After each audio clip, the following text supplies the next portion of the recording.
নমস্কাৰ, welcome to IS Tangent। আজি আমি ডিচেম্বৰ মান্থটোৰ 2023 ছেকেণ্ড উইকৰ কাৰেণ্ট এফেয়াৰ্ছ লৈ আহিছোঁ।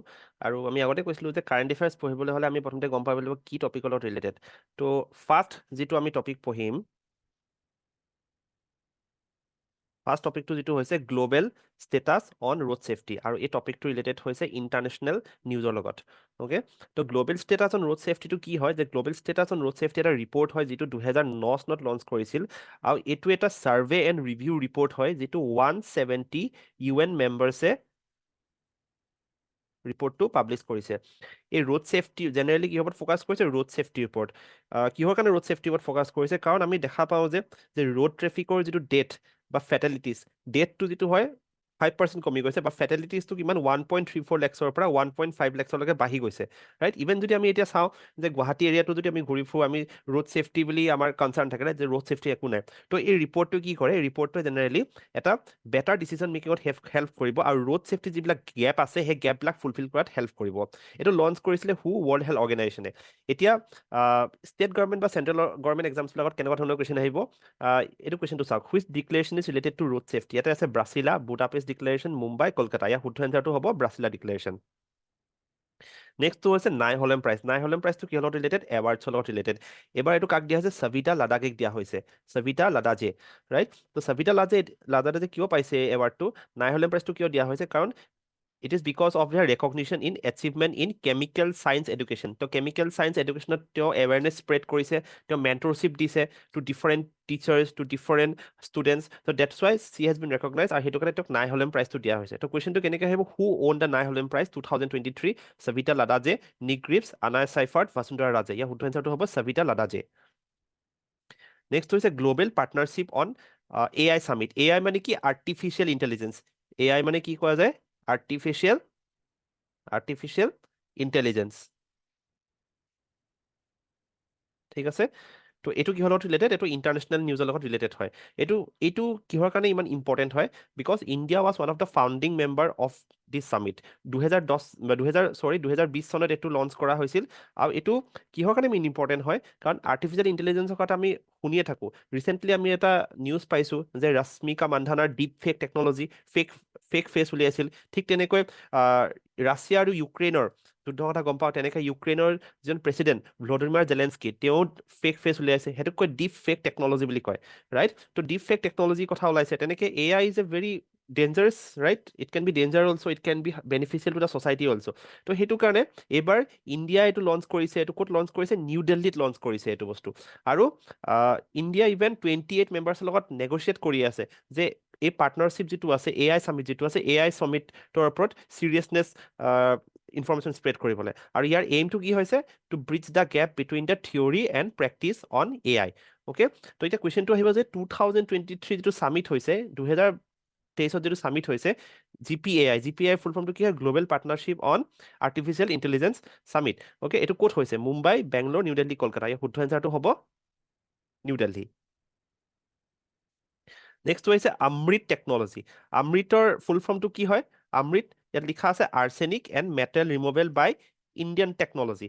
এই অমৃত, আৰ্চেনিক জেনেৰেলি যদি পানীত থাকে আমাক কি এফেক্ট কৰিব? স্কিন কেঞ্চাৰ কৰিব পাৰে, ডায়েবেটিছ কৰিব পাৰে, কাৰ্ডিঅ'ভাস্কুলাৰ ডিজিজেছ কৰিব পাৰে। অ'কে, তো এই অমৃত টেকনলজি এইটো কাৰণে ডেভেলপ হৈছে যে আৰ্চেনিক মেটেলটো ৰিমুভ কৰিবলৈ। আৰু এইটো কোনে ডেভেলপ কৰিছে? এইটো IIT মাদ্ৰাছে ডেভেলপ কৰিছে। ইয়াৰ টেকনলজি যিটো ইউজ কৰিছে সেইটো হৈছে nano scale iron oxyhydroxide. Okay, টেকনলজিটো মনত ৰাখিব, nano scale iron oxyhydroxide. Okay, এতিয়া কুৱেশ্যন কেনেকৈ আহিব? Amrit technology is develop by IIT Delhi, Madras, Mumbai, Guwahati. Already আমি পঢ়িলোঁ যে IIT মাদ্ৰাছে এইটো ডেভেলপ কৰিছে। So' correct answer will be IIT Madras. নেক্সটটো আহিলে বিজয় দিৱস। বিজয় দিৱসটো কিহৰ লগত ৰিলেটেড? ডিফেন্সৰ লগত ৰিলেটেড। অ'কে, তো বিজয় দিৱসটো কিহৰ ওপৰত কমেমৰেট কৰা হৈছে? এইটো ডিচেম্বৰ 16 দিনাখন কমেমৰেট কৰা হৈছে যে victory of Indian arm forces over Pakistan in 1971। সেইটো সময়ত কি হৈছিল? সেইটো সময়ত দুটা আছিল পাকিস্তান, এটা ৱেষ্ট পাকিস্তান আৰু ইষ্ট পাকিস্তান। ইষ্ট পাকিস্তান বুলি ক'লে আমাৰ কি হয়? বাংলাদেশ আহে, ৰাইট? তো পাকিস্তানে ইণ্ডিয়াক ধমকি দিছিল সেইটো সময়ত। তো ইণ্ডিয়া সেইটো কাৰণে পাকিস্তানক ভালকৈ ৰিপ্লাই দিছে, আৰু ৰিপ্লাই দি পেলাই কি কৰিছে? সেইদিনাখনে এৰাউণ্ড 16 ডিচেম্বৰত এৰাউণ্ড 93,000 চ'লজাৰ্ছৰ, পাকিস্তানী চ'লজাৰ্ছক চাৰেণ্ডাৰ কৰিবলৈ বাধ্য কৰাইছে। That is one of the, এইটো ক'ব পাৰে যে ৱৰ্ল্ড ৱাৰ 2ৰ পাছত এইটো এটা one of the biggest surrender, second biggest surrender বুলি ক'ব পাৰি। আৰু 1971 বুলি ক'লে বাংলাদেশো লিবাৰেশ্যন হৈছে, বাংলাদেশতো এইটো বিজয় দিৱস হিচাপে মানা গৈছে। ইভেন সেইটো সময়ত জানা যায় যে আমেৰিকাই ইভেন পাকিস্তানক ছাপৰ্ট কৰিছিল, ফাইনেন্সিয়েলি ছাপৰ্ট কৰিছিল, তথাপিতো ইণ্ডিয়ান আৰ্ম ফ'ৰ্চ ইণ্ডিয়াই ৰিপ্লাইটো দিলে আৰু ইণ্ডিয়া আল্টিমেটলি ভিক্টৰী হ'ল অভাৰ দ্য পাকিস্তান। আৰু এই ভিক্টৰী যিটো ডে হৈছিলে 16 ডিচেম্বৰ, আৰু সেই ডেটো কেতিয়া পতা গৈছে, বিজয় দিৱস হিচাপে মানা গৈছে। অ'কে, আৰু এতিয়া কুৱেশ্যনটো আহিছে বিজয় দিৱসটো ইজ কমেমৰেটেড অন ৱেন, ডিচেম্বৰ 16, 17, 18, 19। এইটো মাইণ্ডত ৰেজিষ্টাৰ কৰি ৰাখিবা, এইটো ডিচেম্বৰ 16 বুলি মনত ৰাখিবা। ঠিক আছে, নেক্সট বাৰাকুডা। এইটো বহুত ইম্পৰ্টেণ্ট হয়, এইটো অহা চান্সেছ বহুত আছে। Barracuda it is related to infrastructure. তাৰমানে ইণ্ডিয়াৰ যিটো first solar electric maritime boat, okay, এইটো দেখিছে যে এইটো, দিছ ইজ বাৰাকুডা, ৰাইট? এইটো ইণ্ডিয়াছ first solar electric boat, maritime এইটো কাৰণে কৈছে পানীত আছে, ৰাইট? তো আৰু সেই বোটখনৰ নাম কি ৰাখিছে, বাৰাকুডা ৰাখিছে। এইখন ক'ত লঞ্চ কৰিছে, এখন লঞ্চ কৰিছে আল্লাপুজা। আল্লাপুজাটো ক'ত আছে, জেগাটো কেৰেলাত আছে। ক'ত আছে, কেৰেলাত। অ'কে, এইটো কোনে ডিজাইন কৰিছে নাভাল্টে।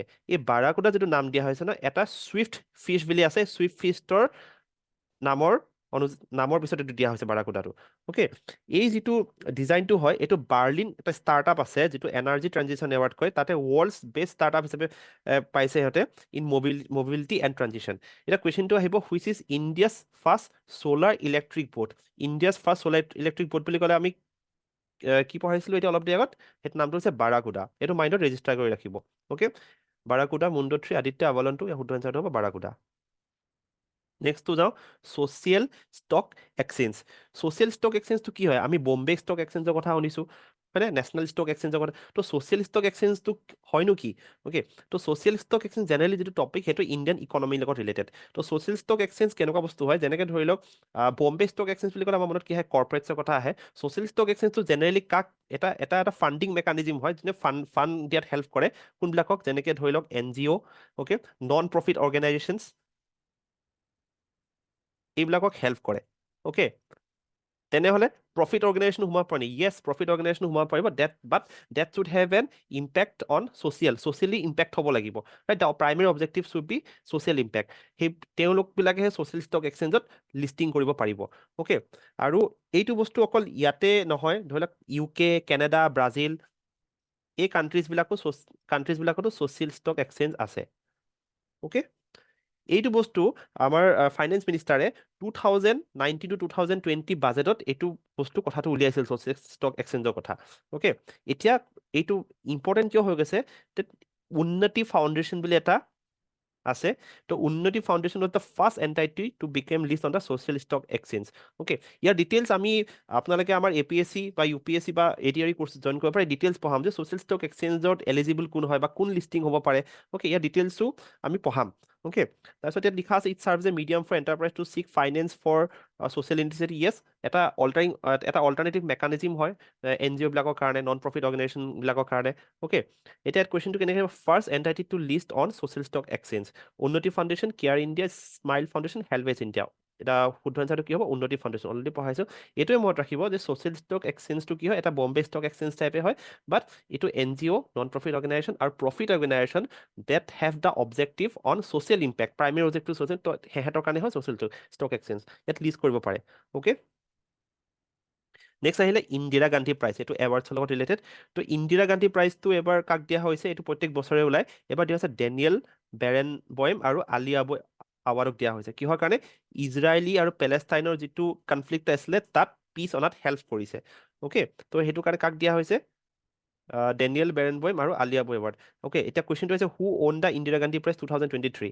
প্ৰথম an NGO, Daniel Barenboim, Shri Hamid Ansari none. তো শুদ্ধ এনচাৰ ইয়াত কি আছে, ডেনিয়েল আৰু আলী আছে। তো আমি কোনটো মাৰিম, ডেনিয়েলটো মাৰিম।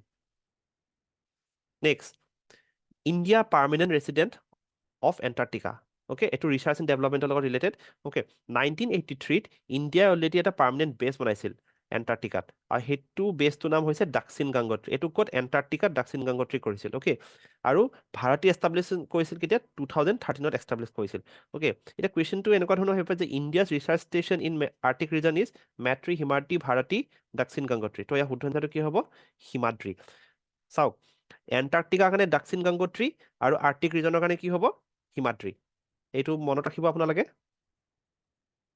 Next, section 6A of the citizenship act of 1955, এইটো আছামৰ টপিকৰ লগত ৰিলেটেড। অ'কে, এইটো কি হয়, এপ্লিকেবল অনলি টু আছাম। যে ছেকশ্যন 6A যিটো আছে, যে ছেকশ্যন 6A টো ক'ত সোমাইছিল, 1955ত সোমাইছিল, এইটো 1985ত সোমাইছিল। অ'কে, তো একচুৱেলি ছেকশ্যন 6A টো কিয় আছামৰ কাৰণে এইটো হয়, এইটো কথা বহুত আছে। এইটো এটা মই বেলেগ এটা টপিক, এইটোৰ ওপৰত মই ডিছকাছ কৰিম, খুব সোনকালে ডিছকাছ কৰি আছো। অ'কে, বাট শ্বৰ্টত কৈ দিওঁ যে সেইটো সময়ত বাংলাদেশ লিবাৰেশ্যন হৈছিল, ৰাইট। চ' দেৰ আৰ লট অফ ইছ্যুজ, আৰু এই ছেকশ্যন 6A যিটো আছে, এইটো স্পেচিয়েলি অসমৰ কাৰণে বনোৱা হৈছিল। অ'কে, আৰু ইয়াতে এতিয়া কথাটো হ'ল যে চিটিজেনশ্বিপৰ কথা আমি শুনি আছো, চিটিজেনশ্বিপ এক্টৰ কথা আগতেও আহিছে বস্তু, বাট ছেকশ্যন 6A টো অসমৰ কাৰণে কিয় দিয়া হৈছে, অ'কে, অনলি বিকজ অফ দেৰ লট অফ ইছ্যুজ। সেইটো সময়ত পাকিস্তানৰো প্ৰব্লেম আছিল, বাংলাদেশো লিবাৰেশ্যন হৈছে, দেৰ লট অফ ইছ্যুজ। অ'কে, তো এতিয়া এইটো অসমৰ চিটিজেনশ্বিপ পাবলৈ, ৰাইট, তো অসমৰ চিটিজেনশ্বিপ পাবলৈ কেতিয়া কোন কোন এলিজিবল হ'ব, তো ইয়াত কৈছিলে ছেকশ্যন আপোনাৰ 6A যিটো কৈছিল, সেইটো কৈছিল জানুৱাৰী 1, 1996 পৰা 1966, অ'কে, এণ্ড মাৰ্চ 25, 1971ত যিবিলাক ফৰেনাৰ্ছ সোমাইছে, তো সিহঁতক এইটো চিটিজেনশ্বিপ হিচাপে মনা যাব। অ'কে, এতিয়া ইয়াতে লিখা আছে cut off date for illegal migrants 25/03/1971। এতিয়া কুৱেশ্যন কেনেকুৱা আহিব পাৰে, what is the cut off date for illegal migrants 23, 24, 25, 26? তো ইয়াত কোনটো হ'ব, অলৰেডি কোৱা আছে 25/03 25/03/1971। তাৰ শুদ্ধ এনচাৰটো কোনটো হ'ব, 25 মাৰ্চ 1971। ঠিক আছে, তো আজিলৈ ইমানতে আমি সামৰিছোঁ, আৰু কাৰেণ্ট এফেয়াৰ্ছ লৈ আহি আছোঁ। আপোনালোকে তেতিয়ালৈকে আপডেট থাকক। ধন্যবাদ।